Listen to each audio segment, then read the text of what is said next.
This is ILM Circle, a learning workshop presented by the Islamic Speakers Bureau of Arizona, or ISBA. ILM stands for Intentional Learning for Mutual Respect, the foundation of what ISBA is all about.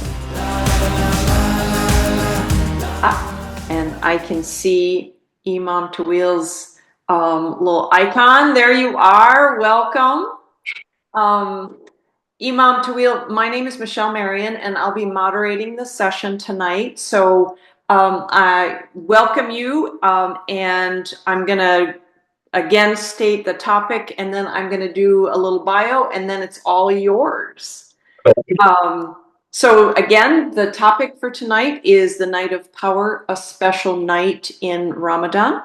Imam Omar Tawil is a graduate of DePaul University with a bachelor's degree in religious studies and is currently pursuing his master's in arts in Islamic studies and Christian Muslim relations from Hartford Seminary.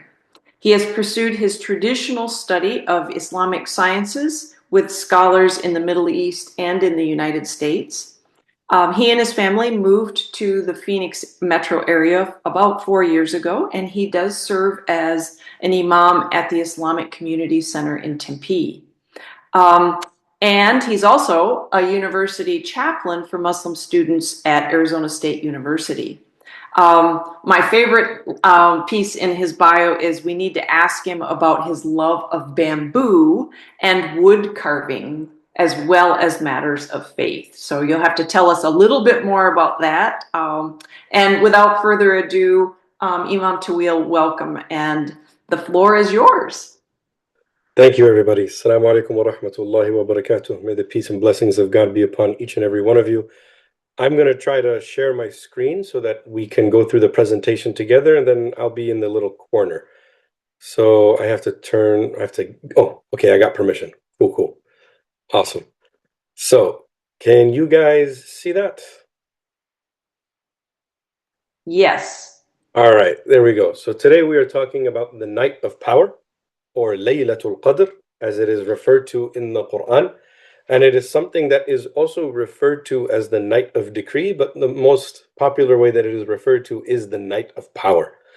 Now, this is something that is quite significant in Muslim theology and Muslim belief. Muslims believe that this is the night or the evening upon which the Prophet Muhammad, peace and blessings be upon him, first received a revelation from God.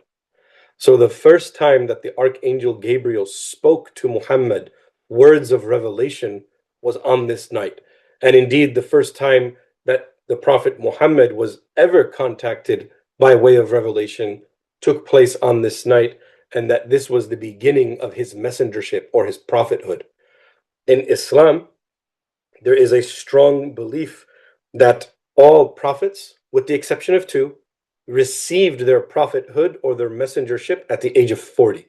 So in adulthood, as they are mature men, as they have this maturity in life, then they receive prophethood and messengership, because there is a distinction between prophets and messengers in Islam. And I don't want to get into a tangent on that, but every messenger is a prophet, but not every prophet is a messenger. A classical example will be Moses, peace and blessings be upon him, and his brother Aaron, peace and blessings be upon him. Moses is a prophet and a messenger.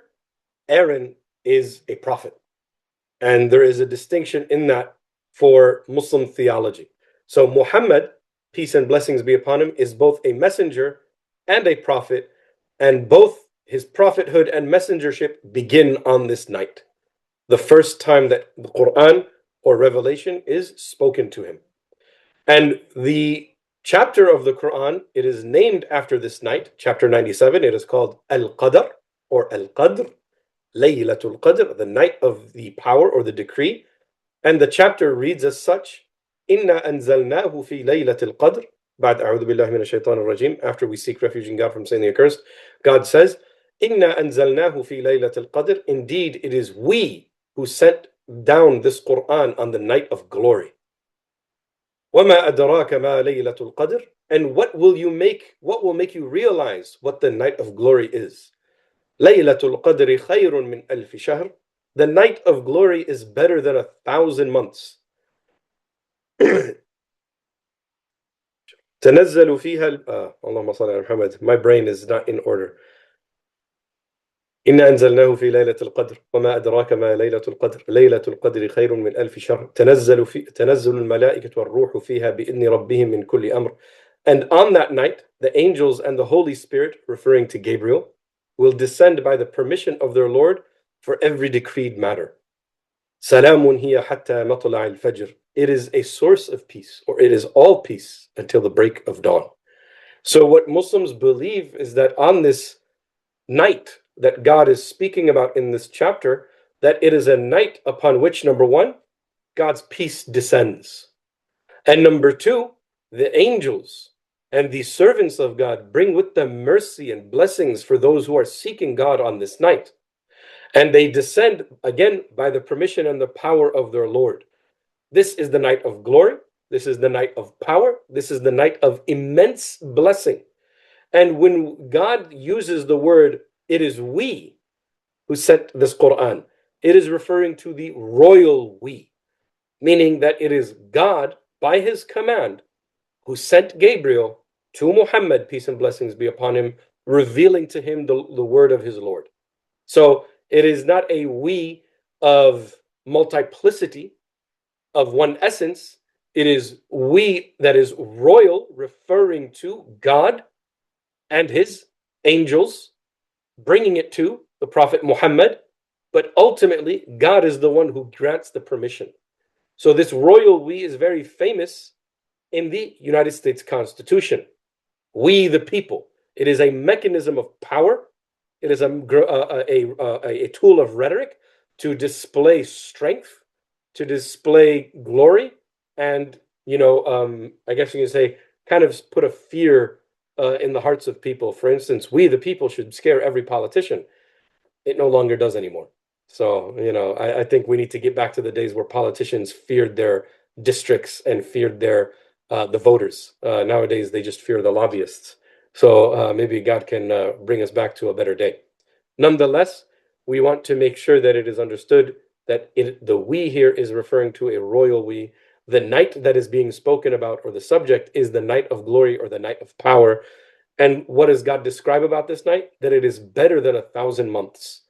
Worship on this night is greater than or equal to the worship of 1,000 months, which turns out to be around 80 some odd years. So the reward, the blessings, the amount of mercy that one can invoke upon is the equivalent of 1,000 months of continuous worship. So this is something that God explicitly states in the Quran, in his revelation. Now, there are other verses in the Quran that also speak to this night. In chapter 44, also known as the chapter called Ad-Dukhan, God says, verily we sent it down during a blessed night. Here we see that royal we being utilized again, that tool of rhetoric. Verily we send warning. On that night, every wise command is made distinct, a command from us, those who carry out the command of God. Now, this refers to, again, it being a night of decree and being a night of power. God is to be invoked on this night, and the angels bring the blessings down with them from the command of God.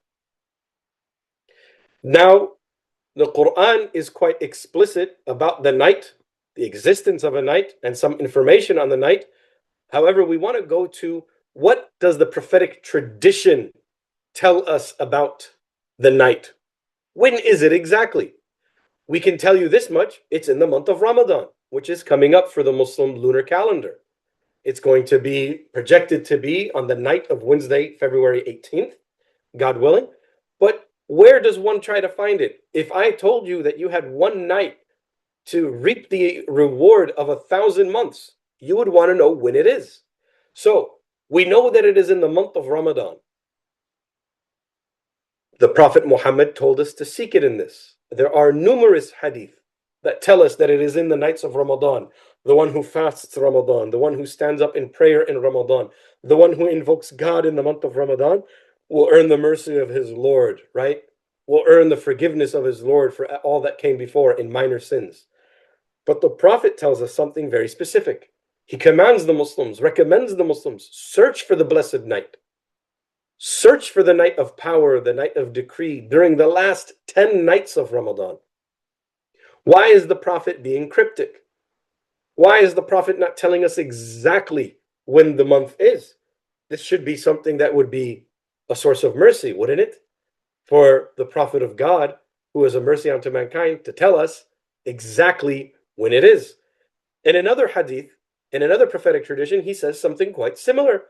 He says, search for the night, peace and blessings be upon him, he says, search for the night of decree in the odd nights among the last 10 nights of Ramadan.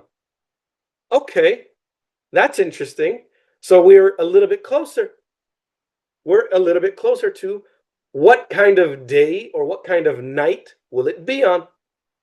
We went from the last 10 nights to the Prophet Muhammad, peace and blessings be upon him, then telling us it is now the odd of the last 10 nights. So we're getting closer. The anticipation is building. Cool. And then there's another prophetic tradition where the Prophet says, verily, I have come out to you, you being the companions, about the night of decree, to tell you about the night of power, the night of decree. But two men were insulting each other. There was an argument that happened, and they were arguing about this night. Oh, it's like this, it's like that. Thus, its knowledge was removed, and perhaps it is better for you.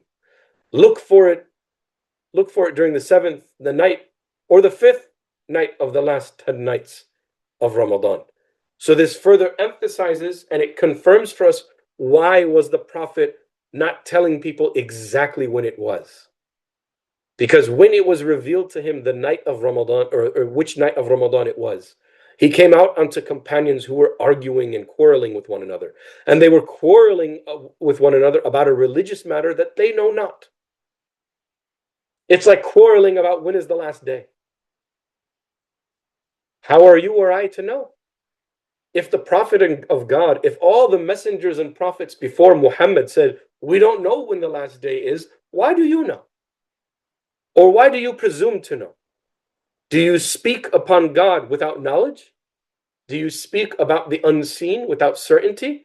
And this is a major deal in the Muslim faith, to speak about God without knowledge, or to speak about something with certainty when one has no certainty, especially on God or on his prophets. Peace and blessings be upon them all. This is a grave matter, a grave heresy in Islam. So, the companions are discussing something that they don't have any knowledge of.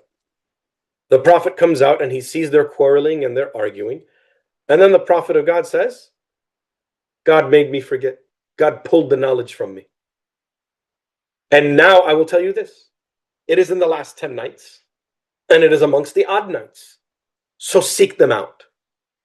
Seek them out in the last 10 nights. It might be the 21st, 23rd, 25th, 27th, or the 29th. Now, this is something that's very important. We all know that in the Muslim calendar, they follow the lunar calendar, not the Gregorian. They do not follow the movements of the sun. They follow the movement of the moon, because when there's an error, it only takes one day to fix it. If there's an error in the Gregorian, which every millennia there is, there's a lot of head scratching and leap years and calculations that must be done in order to synthesize the calendar for the Gregorian calendar. It can take a lot of work. Whereas if you mess up a month in the lunar months, just add an extra day, minus a day, you're good. The next cycle will renew itself and you'll be accurate all over again. Awesome. Awesome. Nonetheless, there is the potential of miscalculating or misattributing the sight of a new moon. So there is a possibility, whether because it's impossible to see the new moon, for instance, at the end of this lunar month, it will be highly improbable, if not scientifically impossible, to see the new moon, because there's going to be a sort of an eclipse. There's going to be an eclipsing of the moon and the sun. And it's going to be almost impossible to witness the birthing of the new birth of a moon. And what do Muslims do when they come to this knowledge? You know, astronomy is a huge science. So we rely on what we can affirm and confirm with our senses. But we also want to say, we always leave room for the possibility of some honest person seeing the new moon. However, again, because of weather or because of the alignment of our galaxy, there is a possibility of error. Lunar months are either 29 days or 30 days. And in the Islamic tradition, if you see the moon on the 29th night, it's the new month. If you don't see the new moon for whatever reason, eclipse, alignment, weather conditions, it's not seen on your hemisphere, then you continue for 30 nights. Now, what if you're plus minus a night? What is the odd night? You think it's the 21st night, it's the 22nd. You think it's something that should be so clear, but it isn't. And this is why the Prophet, peace and blessings be upon him, and other prophetic traditions was being cryptic. Seek it out in the last 10 nights.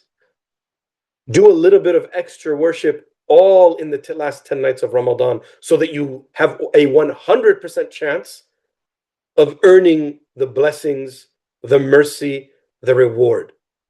Don't miss out on it. And this is why one of the very famous scholars, Imam al-Shafi'i, who is a very legendary Muslim scholar in Islamic history, he says, whoever desires to follow the example of the Prophet, peace and blessings be upon him, in practicing the spiritual retreat in the mosque during the last 10 nights of Ramadan, he should enter the mosque before the setting of the sun on the 21st night, and that he should remain there for the rest of the month until the festivities of Eid or the celebration begin. So this was something that was established very early on by the practice of the Prophet, peace and blessings be upon him, to seek out God on the night of decree or the night of power in all 10 nights, not just on the odds. And there are many traditions of companions and other scholars saying, oh, we look at all of the reports, and there are hundreds of them, all of the prophetic traditions. Some say it's the 27th. That is the one that has the most, it has the largest amount of indications, or if we were to deduce all of the prophetic traditions, it's most likely pointing to the 27th. But you can't know that for certain. None of us can. Then you have some scholars who say, it's most likely the 21st or the 23rd in the earliest of the set of the last 10 nights. Then you have some who say, no, it's the last rewarding night of the month of Ramadan before the month ends, the night of the 29th. Well, what if you see the new moon on the night of the 29th? That's Eid. It can't possibly be the night of the 29th every year, which then brings people to then deduce this. Is it a different night from one year to the next? Could one year it be the 21st? And then another year it's the 27th? And another year it's the 25th or the 23rd? And if it's a month where we're observing all 30 nights, is it the 29th possibly? So there are many theories that the scholars begin to have while they are deducing all of the prophetic traditions of the Prophet, peace and blessings be upon him, but also what the companions themselves narrate about it and what they knew about it. Some say that the Prophet had told people before the knowledge was removed from him. And those companions say, I swear it was on this. Now, this is all the memory of men and women. And it is not perfect.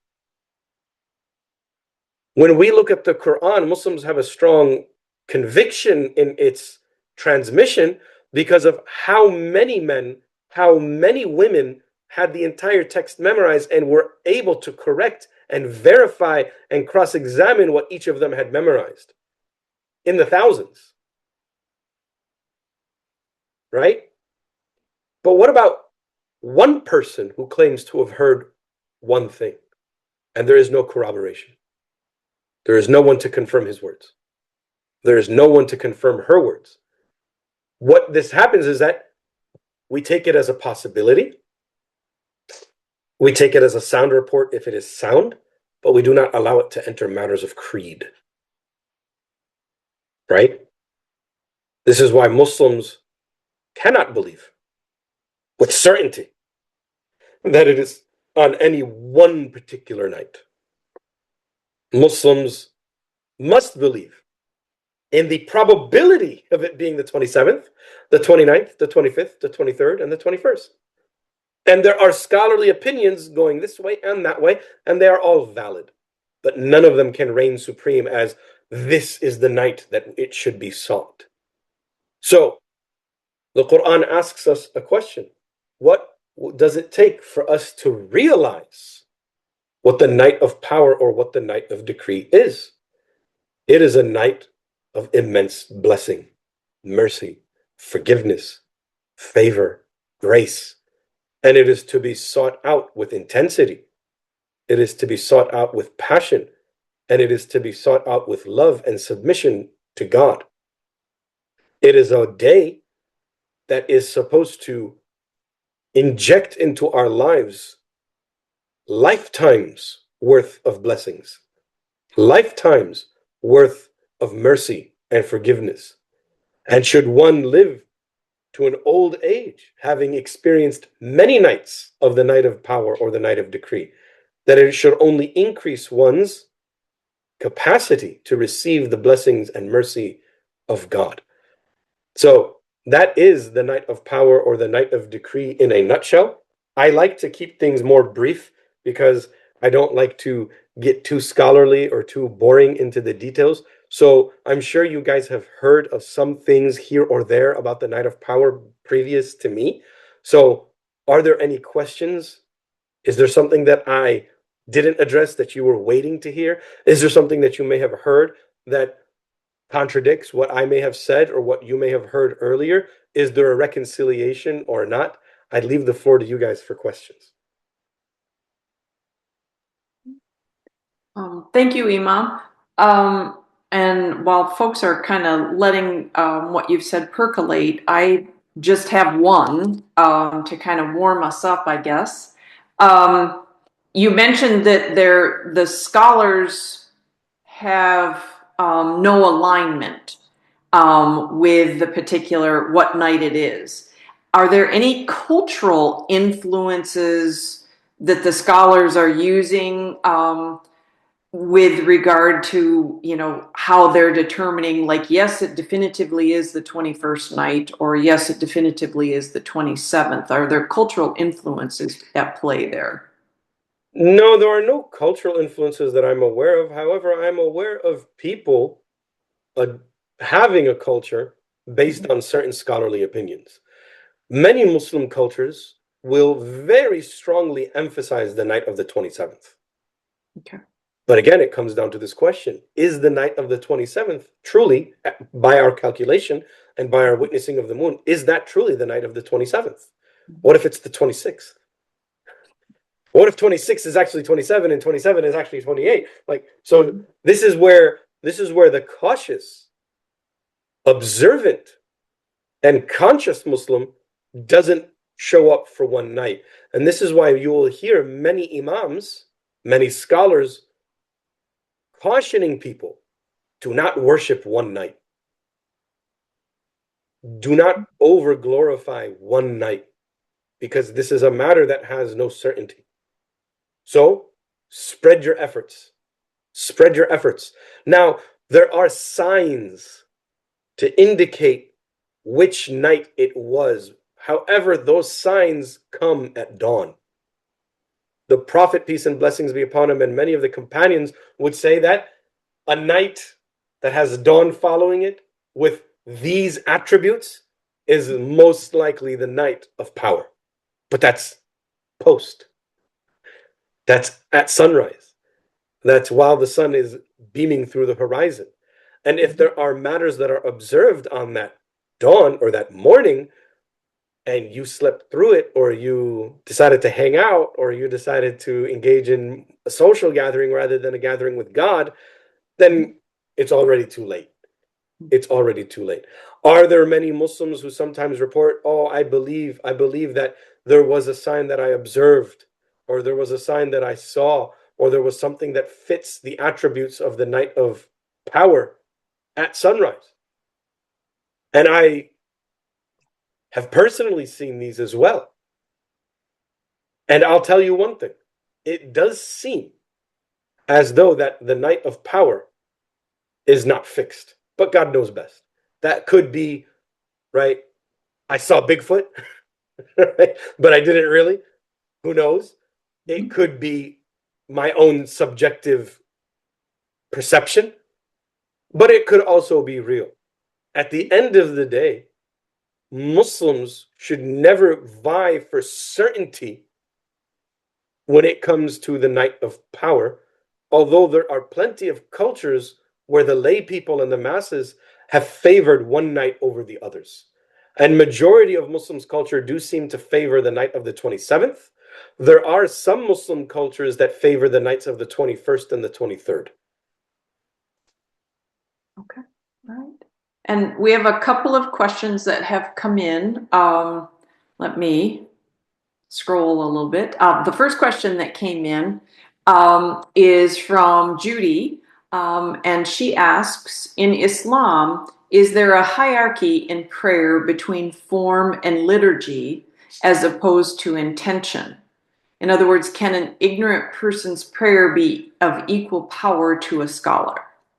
Yes, yes, or greater. The prayer of an ignorant person or of a lay person is not subject to one's knowledge of law and theology. What it does require is a sincere intention and a true belief in God in his unique attributes. After that, only God measures. Okay. Only God measures. So there is no hierarchy of souls except with one's sincerity and righteousness, irrespective of knowledge, irrespective of status or reputation. For instance, there are examples in the Quran of people who are of no renown other than the renown of certainty with God, and God provides for them miracles. In chapter 18, there is the story of the people, the sleepers of the cave. God makes no mention of them being knowledgeable. God makes no mention of them being people of reputation. He makes mention of them as being young people, right? Young boys who had a sincerely held belief in the oneness of God, and they wanted to preserve their worship of one God, and God granted them miracles. So there is no proximity. Obviously, people would say this: if you know more about the religion, that should make you more pious, that should make you more sincere, it should make you a better person. But how untrue that is in reality. Sometimes there are people who, when they gain more knowledge, they increase in corruption. There are people who, as they increase in knowledge, they lose sincerity.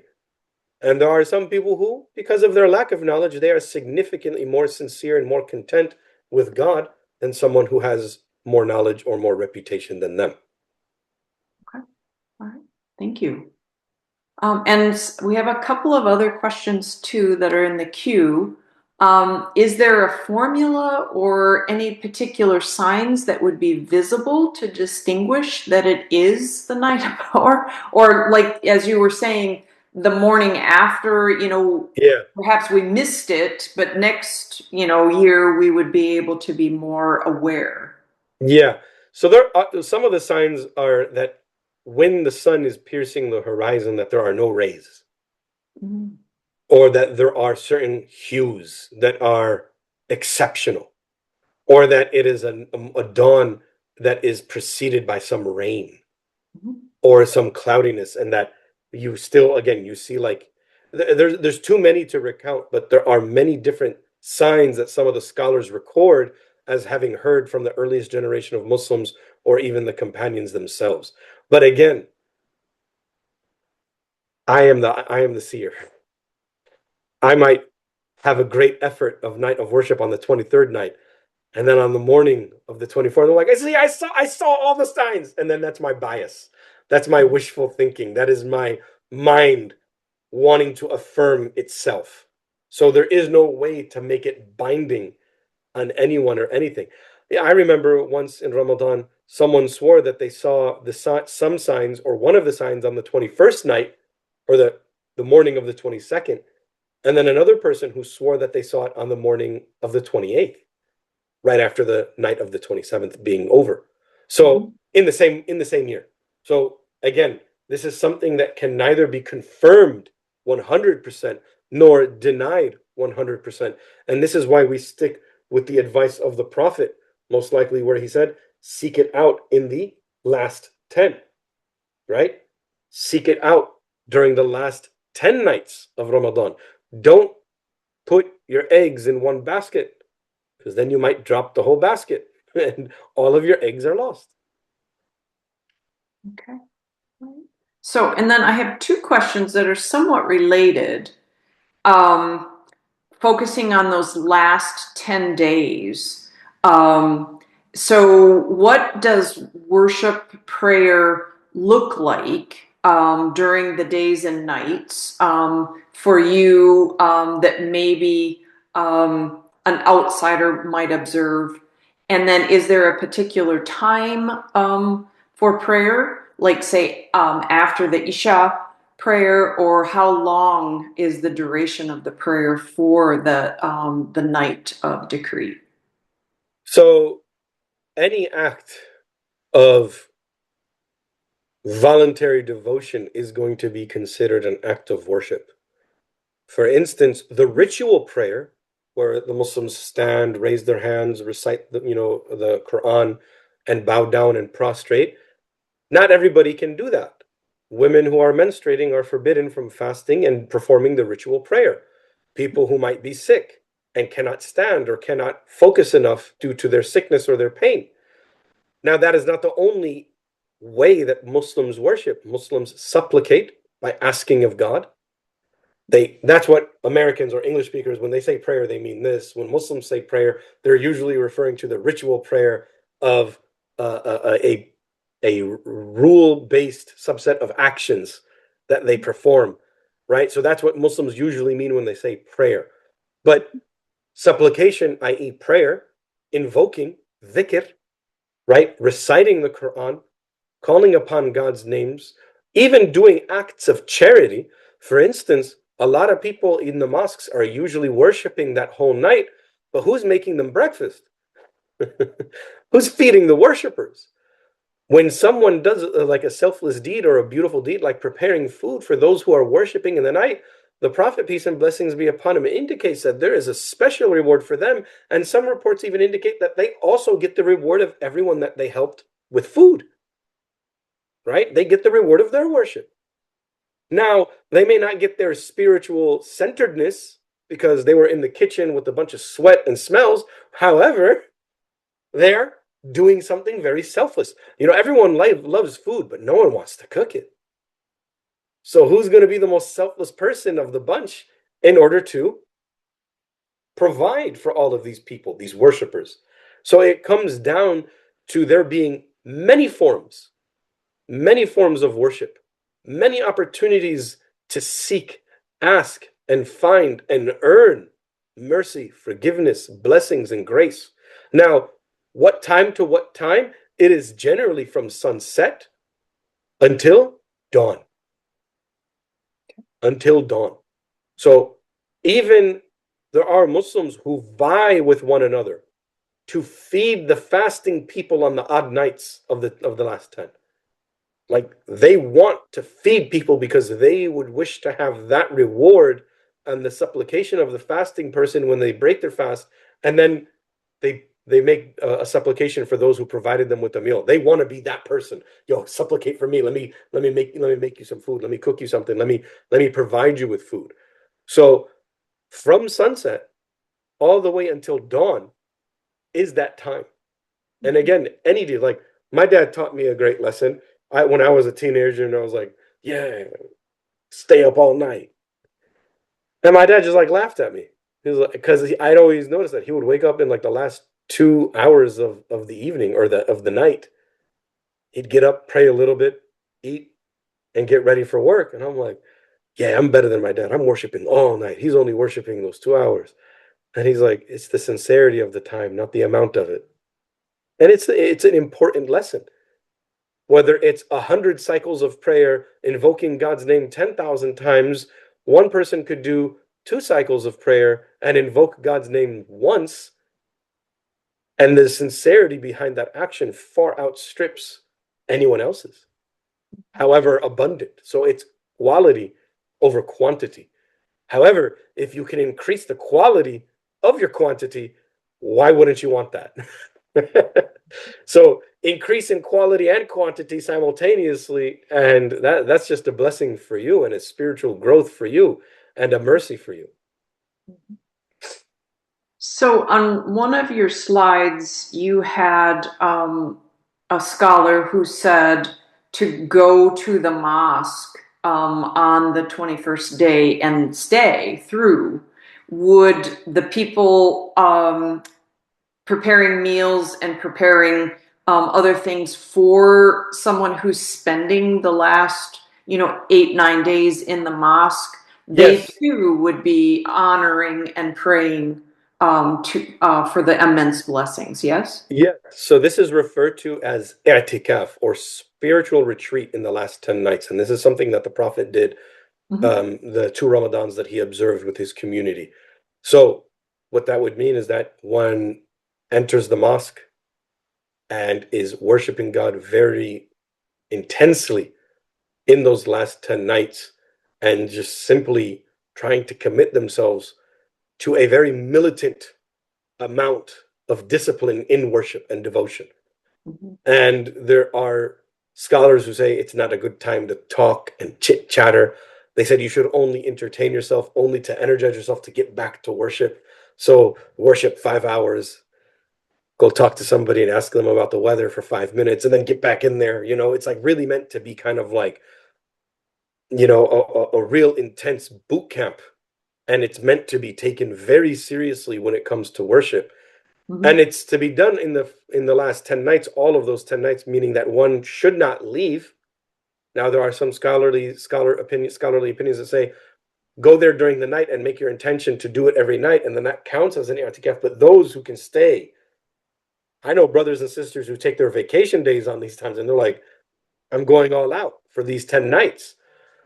Anyone who prepares food for them, anyone who donates anything to them, anyone who does favors for them, anyone who makes them more comfortable is obviously partaking in that.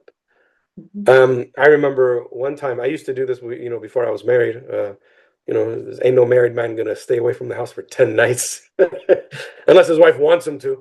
She's like, yeah, he was sleeping on the couch anyway. So, but the point is that uh, I did it a few times before getting married, and I remember one time,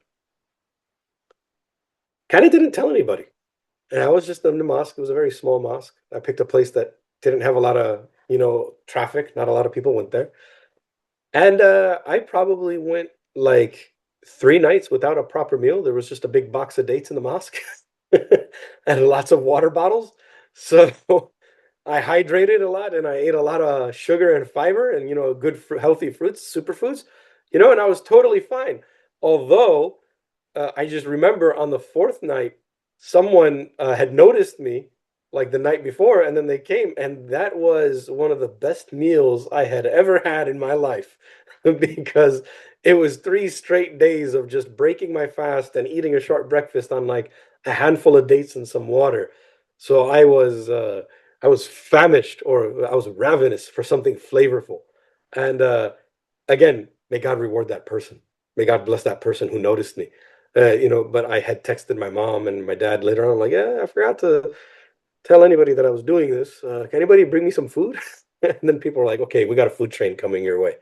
But generally, this is something that can happen, where people will feed and host the people who are staying in the mosques in the last 10 nights.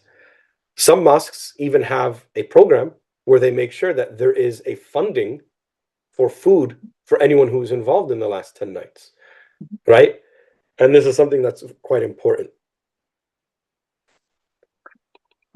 And it's serendipitous, like you don't make a reservation. Like I would like to spend 10 nights, you serendipitously It select a depends on the mosque. congregation. Some mosques are ruled by the Wild Wild West laws, right? It's kind of like anything goes. Okay. Most mosques have more formal policies where there needs to be a form that is filled out. They need to know who you are. You need to sign a contract of like liability waivers and even promises of good conduct and cleanliness. You know, you're basically living there for 10 days, and if you're trashing the place, people are probably going to want you to leave. Like, hey, this is our place of worship. It's not your bedroom for you to do whatever you want with. There's standards of cleanliness and policies that our institution has for the betterment of everyone else and for the benefit of everyone else. And if you're a disruptor of that, they may ask you to leave. And this is something that any worshiping space has the right to do.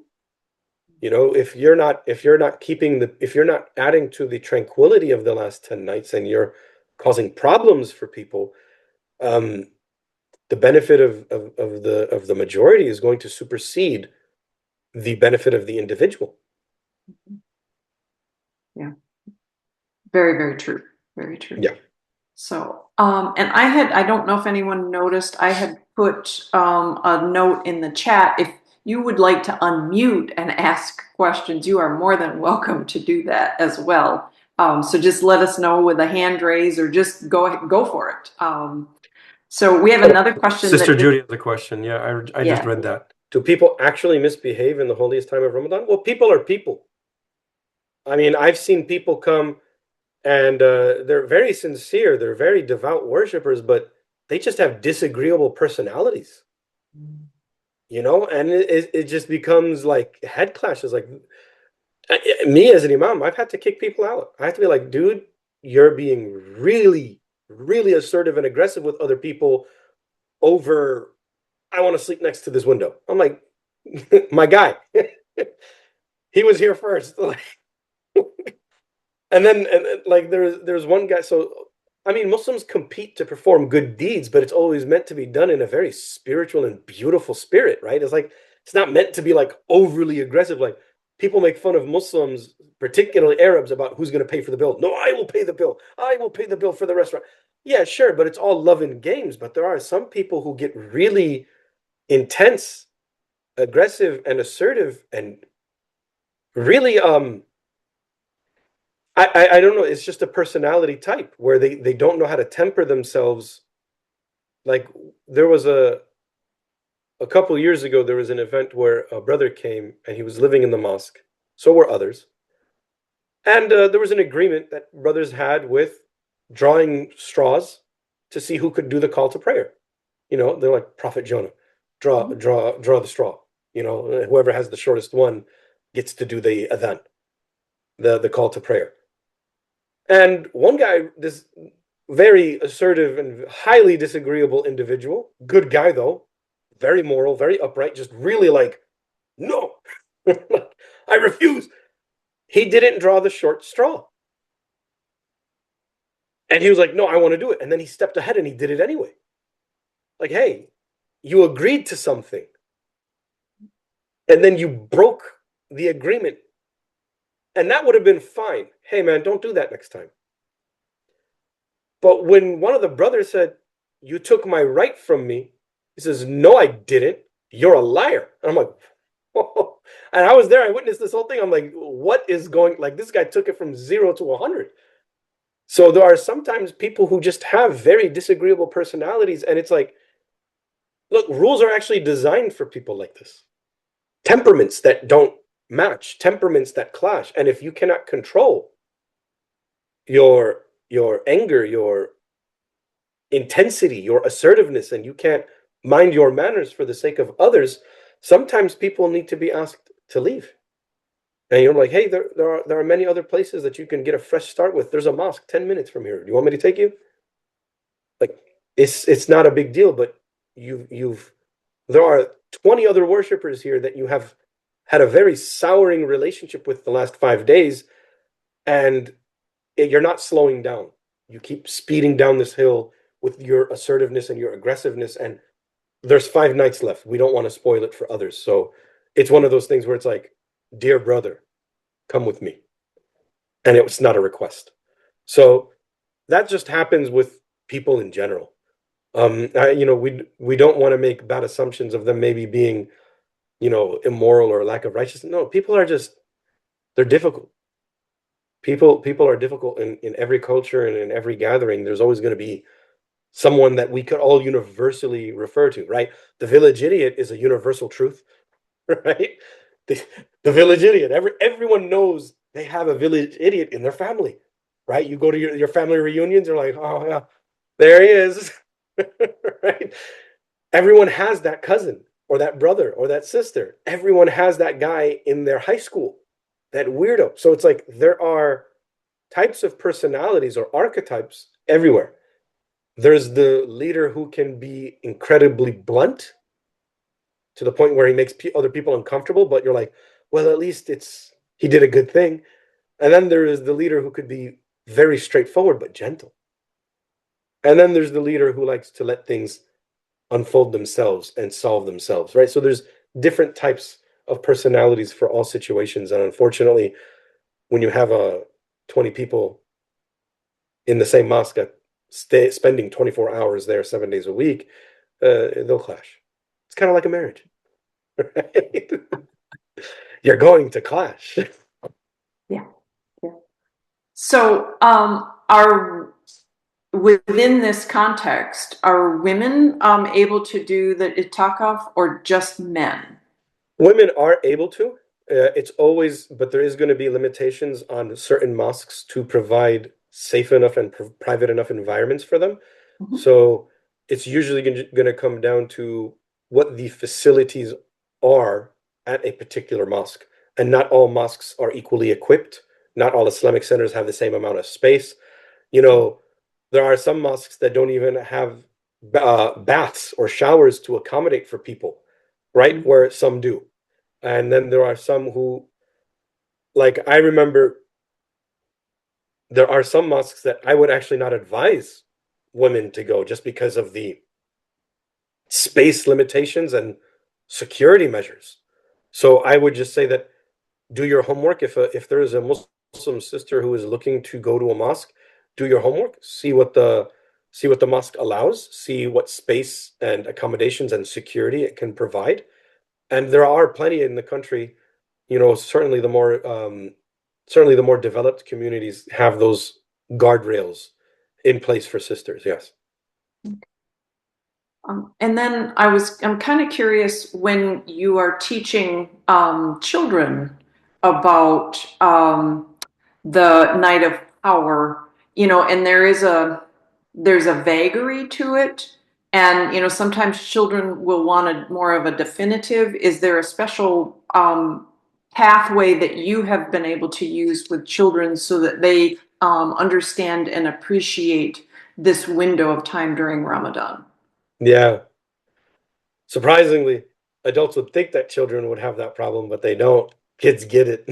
And I usually tell them, hey, the bigger the fish net, the more chance you have to get it, right? And they're like, yeah. So put a big fish net and put it in the ocean and, go. And then I'm just like, hey, just do something. Do one. I tell kids usually just do one good deed, one really, really good deed on each of the 10 last nights, and may God accept. And then now it's your bedtime, right? Like, so the kids usually get excited over that. Like, okay, I have homework to do every single night. I got to do something really good. I got to do something spiritual. I got to do some form of worship. I got to do some devotional act. I got to do something righteous. So there are many Muslims who even donate, most especially on those last 10 nights. That would make sense. That would Yep. make total sense. So, are there any other questions that we have? And feel free to unmute. Um,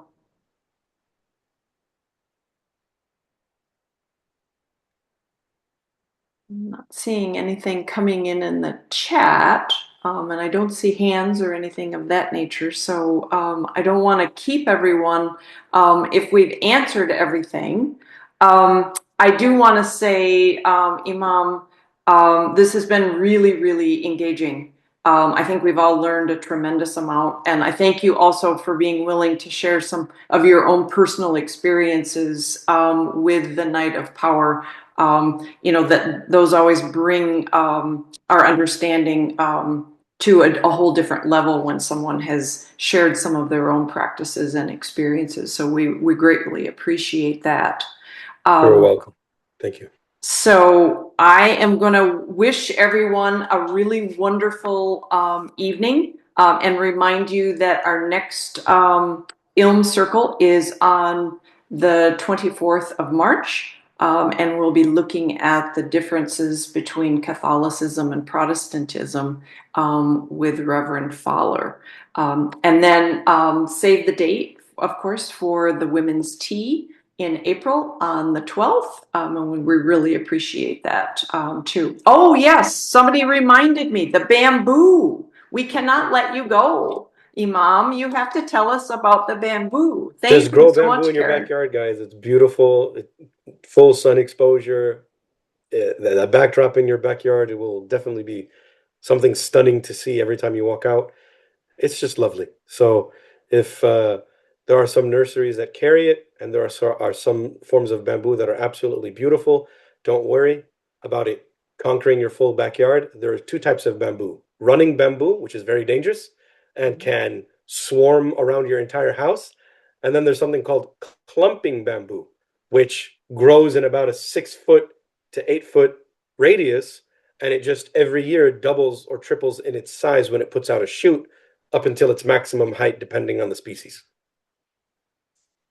So Thank you for that water it distinction. really well, give it full sunlight, and then just enjoy the beautiful sound it makes in the wind and the privacy screen that it provides, and the natural leaves that fall on the ground, creating a beautiful mulch. Beautiful. Thank you so much. That was lovely. That was really lovely. So I thank you all. It's been a pleasure to work with you all again this evening, and I look forward to you all having an absolutely wonderful Ramadan. So bless you. Bless you. Good night.